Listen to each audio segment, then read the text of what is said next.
அன்பே சிவம் மனமே குரு என்றுணர்த்திய குருவே போற்றி. எனக்குள் இறைவனை உணர வைத்த குருவே போற்றி.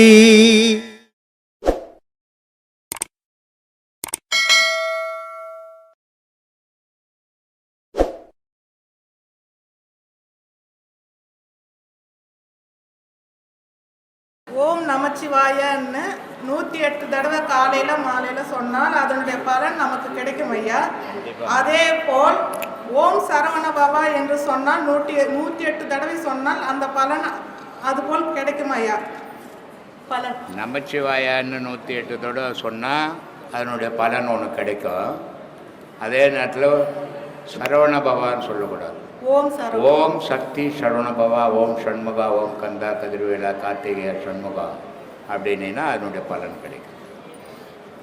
ஐயா, அடுத்த கேள்வி ஐயா. நம் உடலில் எல்லா கடவுள் சக்தி, பிள்ளையார், முருகன், விஷ்ணு, பிரம்மா, சிவன், சரஸ்வதி இருக்கும்பொழுது நமக்கு ஏன் ஐயா அதிகமாக கற்பனைகளும் வேதனைகளும் இடையூறுகளும் வருவதற்கு காரணம் என்ன ஐயா? கண்ணு பார்க்குதும்மா, காது கேட்குது, மூக்கு மோருது, எல்லாரும் பேசுனதை நம்ம கவனிக்கிறோம். நம்மளையே பார்க்கல.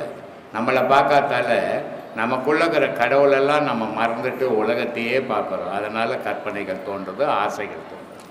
ஐயா, சிவனும் ஞானிகளும் சித்தர்களும் புலித்தோல் மேல் தியானம் பண்ணுகிறார்கள். அதற்கு எதுவும் விளக்கம் இருக்கிறதா?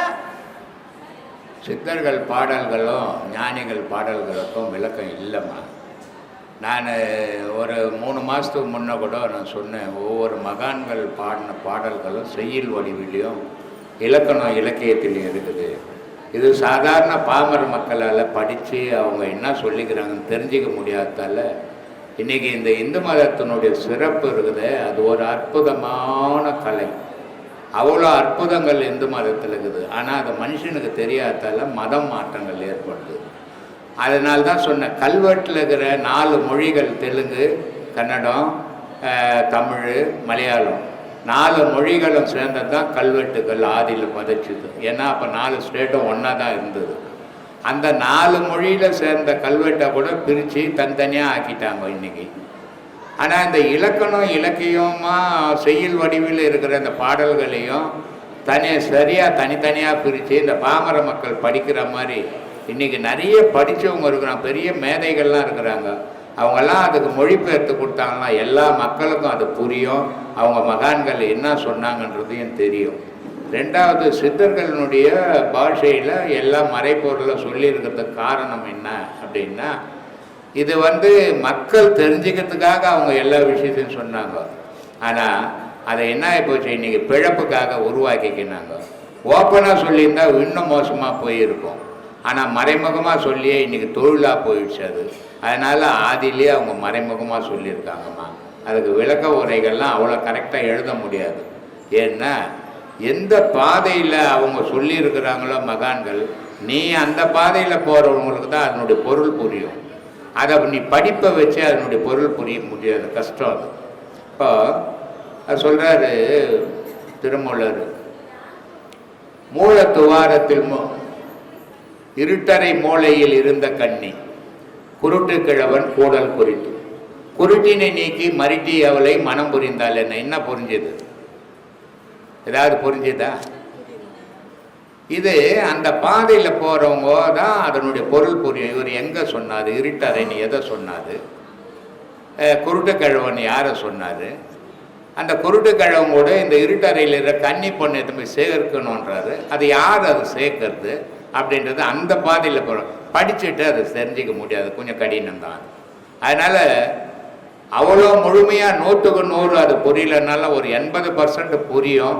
அதுக்காக படித்தவங்கெல்லாம் முயற்சி பண்ணி அதை செய்தாங்கன்னா இந்த மக்களுக்கு நல்லா இருக்கும். அதுதான் என்னுடைய வேண்டுகோள்மா. சொல்லுமா. அவர்கள் மகான்கள் எல்லாம் புலித்தோல் மேல் தியானம் பண்ணுவது எதற்காக ஐயா?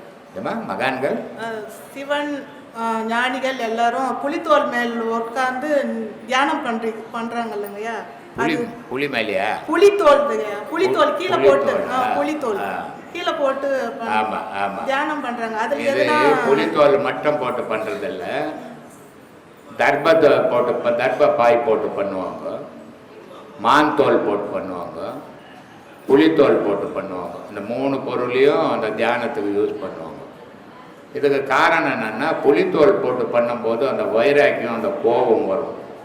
அந்த தோல் மேலே உட்காந்து பழகினீன்னா அதனுடைய குணங்கள் உனக்கு வரும். அப்போ நீ அந்த ஞானத்தை அடையணுன்ற வைராக்கியம் வரும். அதுக்காக அந்த மகான்கள் நிறைய பேர் புலித்தோல் யூஸ் பண்ணாங்க. மான் தோல் எதுக்கு யூஸ் பண்ணாங்கன்னா, ஞானத்தை சாந்தமான முறையில் அடையணும், அந்த சாந்தம் வரணுன்றதுக்காக மான் தோலை போட்டு உபயோகப்படுத்தினாங்க. உடல் உஷ்ணம் ஏறிடக்கூடாது, ஞானத்தை அடையணும் அப்படின்றதுக்காக தர்பையில் உட்காந்து பண்ணாங்கம்மா. இந்த 3 அதுக்காக பண்ணாங்க. ஐயா, 5 பஞ்சபூதங்களின் ஸ்தலங்கள் ஞானிகளின் யதார்த்த படைப்புகள் ஐயா. 5 பஞ்சபூதங்கள்ல நம்ம மனுஷனுக்கு தான், ஞானிக்கு கிடையாது. ஞானிக்கு ஒன்றே ஒன்று கடவுள் மட்டும்தான். இந்த 5 பஞ்சபூதத்தை பற்றி, ஏன்னா அவங்க உடலை பற்றி யோசிக்கிறதே கிடையாது, உலகத்தை பற்றியும் யோசிக்கிறது கிடையாது. உடலை பற்றியும் உலகத்தை பற்றி யார் யோசிக்கிறானோ அவனுக்கு அந்த பஞ்சபூதங்களினுடைய செயல்பாடுகளும் அதனுடைய நினைவும் வந்துக்கினே இருக்கும். மகான்களுக்கு அது கிடையாது. இப்போ ரமண மகரிஷி அவர் பாதாள லிங்கத்தாண்ட போயிட்டு தியானத்தில் உட்காந்துட்டார். சின்ன வயசில் அவர் உட்காந்து, சாப்பாடு கிடையாது, தண்ணி கிடையாது, ஒன்றுமே கிடையாது. அவர் போனதும் யாருக்கும் தெரியல. இந்த பசங்க, சின்ன சின்ன பசங்க பார்த்துட்டு அந்த குகையில் கல் தடிக்க ஆரம்பிச்சுக்கிறாங்க. கல் அடிக்கும்போது இது என்ன பசங்க கல் தடிக்குதுன்னு சேஷாத்திரி சாமி தான் போய் பார்த்துக்கிறாரு. பார்த்தாக்கா இவர் ரமணர் அங்கே உட்கார்ந்துக்கிறார். ஆனால் ரமணர் உட்கார்ந்தார தவிர ரமணருக்கு தெரியல அவர் உடம்பெல்லாம் பல்லி, பூரம், தேள் இதெல்லாம் உடம்ப புஷ்ணுக்குது. ஆனால் அவருக்கு தெரியல. நமக்கு ஒரு கொசு கச்சா ராத்திரியில் நம்ம தூங்க மாட்டோன்றோம். அப்போது ஐம்புலனுடைய இயக்கம் எது உடல் சம்பந்தப்பட்டது, ஆண்டவனுடைய இது இயக்கம் ஆன்மா சம்பந்தப்பட்டது. ஆன்மா சம்பந்தப்பட்ட விஷயத்தில் இருக்கிற ஞானிக்கு இந்த ஐம்புலனை பற்றி கவலை கிடையாது, பஞ்சபூதத்தை பற்றியும் கவலை கிடையாது. அதனால்தான் பாம்பாட்டி சொல்லுவார், 3 வரும் கனலிலே மூழ்கி வருவோம் அப்படின்னா. உலகம் ஃபுல்லாக எரிஞ்சிக்கின்னு இருந்தா விட அது உள்ளே பூந்து நான் வருவேன்டா, ஏன்னா அந்த நெருப்பு ஒன்றும் பண்ணாது.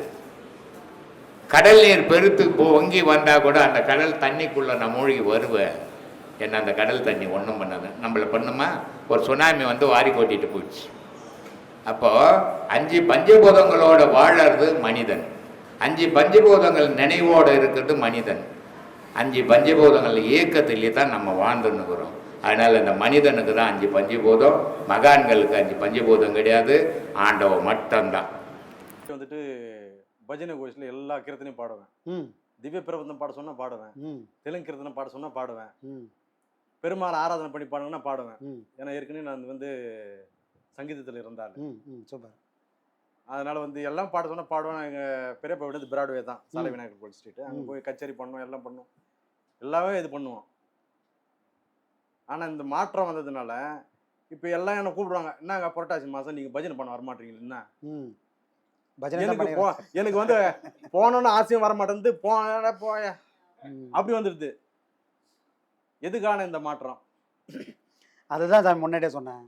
பாடம் வர்றதுக்கு முன்னாடி இருக்கிற நானும் பாடம் பண்ணதுக்கு அப்புறம் இருக்கிற நானும் அந்த டிஃப்ரெண்ட் தெரியணும், அந்த வேறுபாடு. அதுதான் எதெல்லாம் ஒரு காலத்தில் எல்லாமே வேணும்னு பிடிச்சிருந்த அதே மனசு இப்போ எல்லாத்தையும் விட்டுட்டு அம்மனமாக நிற்குது. ஐயா சொன்ன நிர்வாணம் இதுதான். ஏதோ துணியை தூக்கி போகிறது நிர்வாணம் இல்லை. நீ பிடிச்சி மனசில் எதெல்லாம் பிடிச்சிக்கிறியோ அதெல்லாம் தூக்கி போட்டுருன்னா அன்றைக்கே நீ நிர்வாணம் ஆயிட்ட. ஏற்கனவே ஒருத்தன் நிர்வாணமாகறான், யாரவன் உலகத்தெல்லாம் படிச்சுட்டு எந்திலான்னு ஒருத்தன் நிர்வாணமாகறான். அப்போது யார் எப்படிங்கிறானோ அவனை மாதிரியே நீ நிற்கும்போது தான் அவனை போய் நீ சேர முடியும். இப்போ நம்ம அப்படி தான் ஆயினுக்கிறோம். நம்மளை அறியாமலே எல்லாத்தையும் பிடிச்சின்னு இருந்தோம் ஒரு காலத்தில், எல்லாத்தையும் இப்போ விட ஆரம்பிச்சிட்டோம். நம்மளை அறியாமலே போயினுக்குது. இப்போ எதையுமே பிடிக்கல. அப்போ ஓணுன்னு போச்சோம். இப்போ வேணாம்னு விட்டுடுறோம். இதுதான் சாமி பக்குவம். இந்த பக்குவம் மட்டும்தான் இறைவனை காட்டி கொடுக்கும், நான் யாருன்றதை காட்டி கொடுப்போம். சரிங்களா? அப்போ நம்ம என்ன பண்ணலாம், இப்போ இதெல்லாம் ஒரு கலை, இது தேவையான கலை. இதெல்லாம் இல்லைன்னா பக்தி யார் உலகத்துக்கு சொல்லி கொடுக்குது? அப்போ நீங்கள் என்ன பண்ணணும், உண்மை பொருளை உணர்ந்துட்டு இதுதான் வழின்னு உங்களுக்கு தெரியும். தெரியாத கூட்டம் ஊரில் இருக்குது, அவனுக்கு பஜனை பண்ணாதானே தெரியும். அப்போ அவங்களுக்கு என்ன பண்ணணும், பக்தியில இறைவனை கொண்டு போய் சேர்க்கறதுக்கான ஒரு கருவியை இதை பயன்படுத்தணும். அது போலாங்களான்னு கேக்குறேன். கண்டிப்பா போலாம். ஆனா நீங்க எப்பவும் தெளிவா இருக்கணும். எங்க போறோமோ அங்க போய் நம்ம கலந்துடக்கூடாது. புரியுதுங்களா? ஆட்டுக்கூடத்துக்கிட்ட போனா கூட சிங்கமா தான் இருக்கணும், ஆடா மாறக்கூடாது. புரியுதுங்களா? ஏன்னா இது ஒரு கலை. ஒரு பாடல் மூலியமா தான் மகான்கள்லேருந்து எல்லாருமே அடுத்த கட்டத்துக்கு பக்தியை ஊட்டி இருக்கிறாங்க. பக்தியை ஏன் ஊட்டினாங்கன்னா, ஒரு பக்தி உள்ள நெஞ்சத்தில் மட்டும்தான் யோகத்தையே விதைக்க முடியும். ஒரு யோகத்தில் இருக்கிற நெஞ்சில் மட்டும்தான் ஞானத்தையே ஊற்ற முடியும்னு பெரியவங்க படிநிலை வச்சுருக்காங்க. அப்போது இது வேணும். ஒன்றுமே தெரியாத ஒரு கூட்டத்துக்கு ஞானத்தை பற்றி சொன்னாலும் தெரியாது, யோகத்தை பற்றி சொன்னாலும் தெரியாது. எதை சொன்னால் தெரியும்னா, டேய் இறைவன் இவ்வளோ அழகாகிறான்டான்னு அவனை வர்ணித்து பேசும்போது தான் தெரியும். அப்போ அதுக்கான கொடுப்பனையை உங்களுக்கு கொடுத்துருக்குறான். நீங்கள் பண்ணுங்க. அடுத்த தலைமுறைக்கிட்ட அதை அழகாக இன்னொரு கூட்டத்தை கூட உருவாக்குங்க. உங்களை மாதிரியே யாராவது ஒரு கூட்டத்தை உருவாக்கி அவங்ககிட்ட இதை ஒப்படைச்சிட்டு நீங்கள் விலகி நிற்கணுங்க. ஆனால் இது உங்களோட அழிஞ்சு போயிடக்கூடாது. ஏன்னா இந்த பக்தின்றது உலகத்துக்கு அத்தியாவசியம். எல்லாம் தெரிஞ்சவங்க 4 பேர் தான் இருப்பாங்க, எதுவுமே தெரியாமல் ஆயிரக்கணக்கில் இருப்பாங்க. அப்போ அவங்களாம் யார் காப்பாற்றுறது? அப்போ இதெல்லாம் பொய்ன்னு சொல்ல முடியுமா? பக்தி அடிப்படை வேணும். இறைவனை வெளியே தான் பார்க்க முடியும்.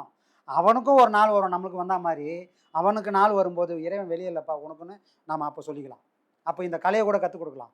இப்போ இந்த உலகத்துக்கு இது தேவை. அப்போ இந்த கலையை அழிய விடாமல் அடுத்த யாருக்கிட்டனா அதை உருவாக்கிட்டு கொடுத்துட்டு நீங்கள் விலைக்கு நில்லுங்க. அது வரைக்கும் நீங்களே கூட பண்ணலாம், தவறே கிடையாது சாமி. எல்லா சேவையும் இறை சேவை தான். பண்ணுறவங்கள பொறுத்து தான் மாறுபாடு இருக்குது. அதனால் தாராளமாக பண்ணலாம். இது ஒரு கலை. கலை சும்மா எல்லாருக்கும் வந்துடாது. தொழிலை யார் வேணால் செய்யலாம். கலைன்றது இறைவனோட அனுகிரகம் இருந்தால் மட்டும்தான் இறைவனை பற்றி நான் பேச முடியும். இப்போ தேவரம் படிப்பேன், நீங்கள் திவ்ய பிரபந்தம் படிப்பேன், இது எல்லாருக்கும் கிடைச்சிடாது. அந்த கொடுப்பனை உங்களுக்கு கொடுத்துக்கிறான்னா அது அடுத்த தலைமுறைகிட்ட பத்திரமா கொண்டு போய் சேர்த்துட்டு நீங்கள் அதுலேருந்து விலகிடுங்க. அருமையாக இருப்பீங்க. மனம் பண்ணுது. மனம் நான் யாருன்னே தெரியாமல் இருக்கும்போது உலகமே அதுக்கு பிரதமாக தெரிஞ்சுது. இப்போ மனம் நான் யாருன்னு தெரிஞ்சவொடனே உலகத்தை கை கழுவிட்டு என்னை நோக்கி திரும்பி பார்க்குது. அப்போ நான் புரியாமல் இருந்ததுக்கு காரணமும் மனம்தான், இப்போ புரிஞ்சா மாதிரி இருக்கிறதுக்கு காரணம் மனம்தான். நாளைக்கு என்ன வேணாலும் பண்ணோம்.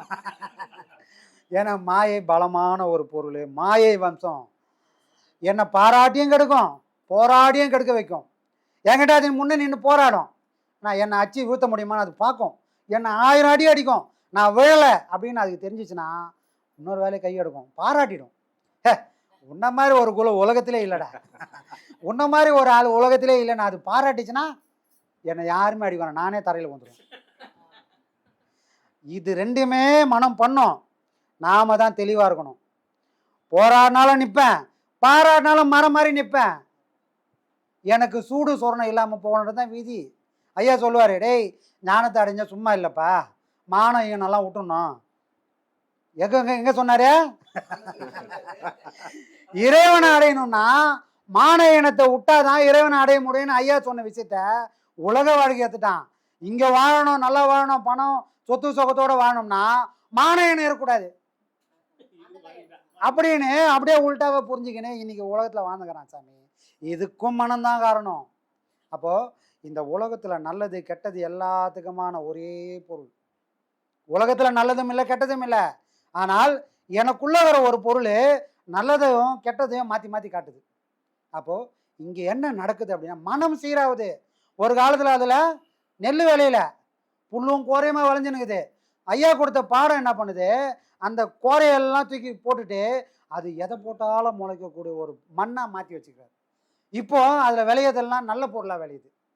அப்போ காரணம் என்னன்னா மனம்தான். மனம் இல்லாமல் உலகம் இல்லை, மனம் இல்லாமல் நான் இல்லை, மனம் இல்லாமல் இறைவனும் இல்லை. வேற எந்த உயிராவது இறைவனை சிந்திக்குமா? சிந்திக்காத. வேற எந்த பொருளும் தகுதியே கிடையாது. அப்போ எனக்கு மட்டும் எந்த தகுதி வந்ததுன்னா எனக்கு மட்டும்தான் மனம் இருக்குது. அதனால எனக்கு மட்டும்தான் அவனை பேசக்கூடிய தகுதியும் இருக்கு, எனக்கு மட்டும்தான் அவனை திட்டக்கூடிய தகுதியும் இருக்குது. அதே போல் இந்த மனம் தான் அடிப்படை காரணம். அதனால தான் ஐயா சொன்ன 1000 விஷயம் சொன்னாலும் ஒரு ரவுண்ட் அடிச்சுட்டு கடைசியில் எங்கே வந்து நிற்பார்னா மனம்தான். இந்த மனம் சீரானா உனக்கும் இறைவனுக்கு வித்தியாசம் இல்லைப்பா. இந்த மனம் கெட்டு போச்சுன்னா உனக்கும் மிருகத்துக்கு வித்தியாசம் இல்லைப்பா.